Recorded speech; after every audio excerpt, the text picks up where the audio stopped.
Clarissa Harlow Barton was born in New Oxford, Massachusetts on December 25, 1821. Her older sisters and brothers helped care for her. Her father, Captain Stephen Barton, taught her generosity. Her older sisters, Sarah and Dolly, taught young Clara to read at age 3. Her older brothers, Stephen and David, taught her a love of animals. When Clara was 11, David fell off the barn roof and was bedfast for 2 years. Clara cared for him and rarely left his side, so her nursing skills were already developing. Her mother, Sarah, insisted that Clara pursue a teaching career. So at age 17, Clara found herself in a one-room school with 40 pupils. It seemed to be a perfect fit. In 1850, she enrolled in the Clinton Liberal Institute, a college for female educators where she studied philosophy, mathematics, and foreign languages. She continued to teach and opened the first free public school in New Jersey. When the board told her they would hire a male principal over her, she resigned and moved to Washington, D.C. She took a job as a clerk in the United States Patent Office and enjoyed life in Washington. When Abraham Lincoln was elected president, 11 southern states seceded from the Union. With the Confederate attack on Fort Sumter in April of 1861, the Civil War had begun. On their way to Washington, D.C., the 6th Massachusetts Regiment of the Union Army was attacked by a mob. Clara knew these soldiers and rushed to their aid, bringing necessary supplies paid for out of her own pocket. She learned of the many dead and injured soldiers at the First Battle of Bull Run and requested a pass to the battlefront. She obtained bandages, clothing, and food for the needy soldiers. She cared for the sick and wounded, used her own knife to remove bullets, dressed wounds, and assisted with many amputations. A Union soldier, seeing her courage, called her the angel of the battlefield. She began to get thousands of letters from families asking for her help in finding their missing family members. She got permission from the government and opened an office in her home in Maryland. An imprisoned Union soldier had secretly recorded the names of the Andersonville prisoners who died, and upon his release, he gave the 13,000 names to Clara Barton to contact their families. When the National Cemetery in Andersonville, Georgia, opened in 1865, Clara Barton raised the American flag. Also in 1865, Barton resigned from her job at the Patent Office and began a speaking tour about her war experiences. She made friends with suffragists like Elizabeth Cady Stanton and Susan B. Anthony. By 1868, exhausted, she traveled to Geneva, Switzerland to recuperate. While there, she learned about the newly formed International Red Cross. Clara very much wanted to establish an American Red Cross at home. When the war between France and Germany began in 1870, she volunteered in France and carried out the mission of the IRC. Upon her return to the United States in 1881, she quietly began the American Red Cross on a small scale. In 1882, the Mississippi River flooded, destroying homes, farms, and crops. Barton spent 4 months providing supplies. Similarly, in 1884, the Ohio River flooded, and Clara spent 3 months delivering supplies in Ohio.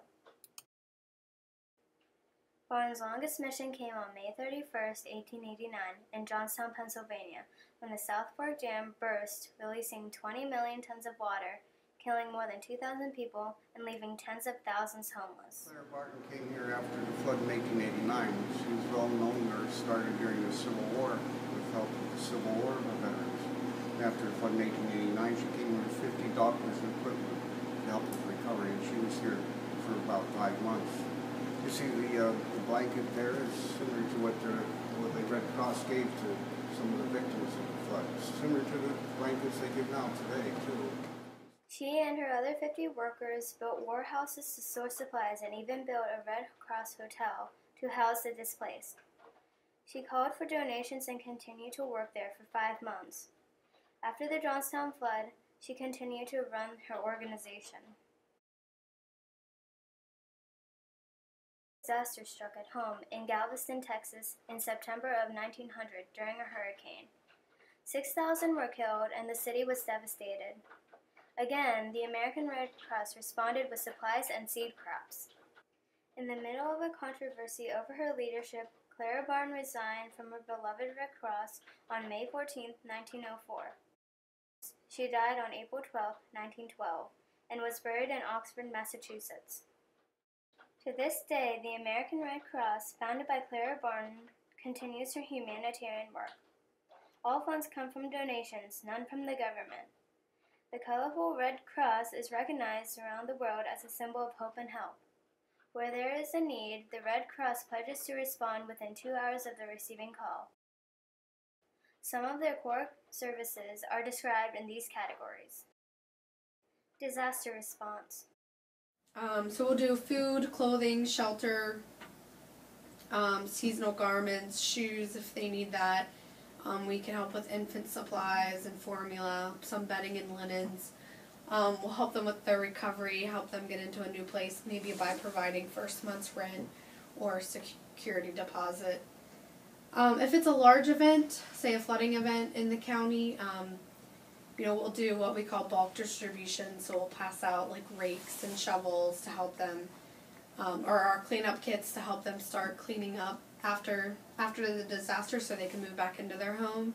We'll do mobile feeding, so we'll go to affected communities and pass out food. The Red Cross provides food, shelter, and supplies to those affected by disasters, such as fires, floods, tornadoes, loss of power, and hurricanes. Health and safety services. The Red Cross offers free classes in CPR, first aid, life-saving, water safety, swimming, and babysitting. Preparedness. I've taught a number of classes.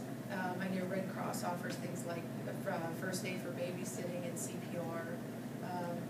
I've also my training for being a CPR instructor and for first aid came through the Red Cross. So I'm aware the Red Cross do it a lot. So sometimes we may do something as simple as even just helping them fundraise so they can help people in need. Training and information on disaster prevention and preparedness is offered.